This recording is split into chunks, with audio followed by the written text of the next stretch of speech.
ये कहानी है आज से 53 साल पहले की, जहां एक आदमी एक फ्लाइट में इंटर करता है और उस फ्लाइट को हाईजैक कर लेता है। इस कहानी की शुरुआत होती है 24 नवंबर 1971 में। अमेरिका की फ्लाइट नॉर्थवेस्ट ओरिएंट एयरलाइंस की फ्लाइट 305 को एक आदमी द्वारा हाईजैक कर लिया जाता है। ये फ्लाइट एक पैसेंजर फ्लाइट थी जो पोर्टलैंड, ओरेगॉन से सिएटल, वॉशिंगटन के लिए उड़ान भर रही थी।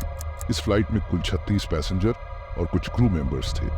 ये फ्लाइट दोपहर 2:50 पर उड़ान भरती है और ठीक 3 बजे हाईजैक कर ली जाती है। पहले तो हाईजैकर ने एक फ्लाइट अटेंडेंट को बुलाया और उसे एक नोट दिया और उसे कहता है, मिस, आपको ये नोट पढ़ना चाहिए, मेरे पास एक बम है।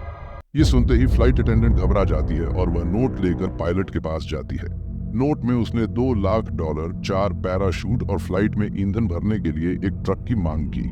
उसने साफ कह दिया था, यदि उसकी मांगें पूरी होंगी तो किसी को नुकसान नहीं पहुंचेगा। इन सारी चीजों को FBI को बताया जाता है, जिसके बाद FBI हाईजैकर की मांगों को पूरा करने लगते हैं। ठीक 39 मिनट के बाद हाईजैकर फ्लाइट को इंटरनेशनल हवाई अड्डे पर लैंड करता है, जिसके बाद पैसे और पैराशूट विमान तक पहुंचाए जाते हैं। विमान को लैंड करते ही सभी 36 यात्रियों को छोड़ दिया, लेकिन कुछ क्रू मेंबर्स को अपने साथ रखा। ठीक 2.5 घंटे के बाद फ्लाइट फिर से उड़ान भरती है। अब हाईजैकर अपने अगले कदम की तैयारी कर रहा था। उसने पायलट को आदेश दिया कि वे मेक्सिको सिटी की ओर उड़ान भरे, लेकिन असली खेल तो अब शुरू होने वाला था। 10,000 फीट की ऊंचाई, तूफानी रात और बेहद ठंडा मौसम, लेकिन हाईजैकर को कोई डर नहीं था। वह पैराशूट पहनता है और पैसे अपने शरीर से बांधता है और दरवाजे से कूद जाता है, जिसका आज तक कुछ पता नहीं चला। मानो ऐसा कि उसे घने बदलों ने निगल लिया।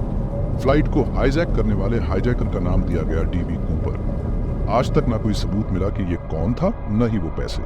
लेकिन ठीक 9 साल बाद यानी 1980 में एक छोटा सा सुराग सामने आया। कोलंबिया नदी के किनारे कुछ सड़े हुए नोट मिले, वही नोट जो DB कूपर के फिरौती वाले पैसों से मेल खाते थे। लेकिन खुद कूपर का अब भी कोई सुराग नहीं मिला। अगर आप हमारे चैनल पर नए हैं तो चैनल को सब्सक्राइब करना न भूलें। धन्यवाद दोस्तों।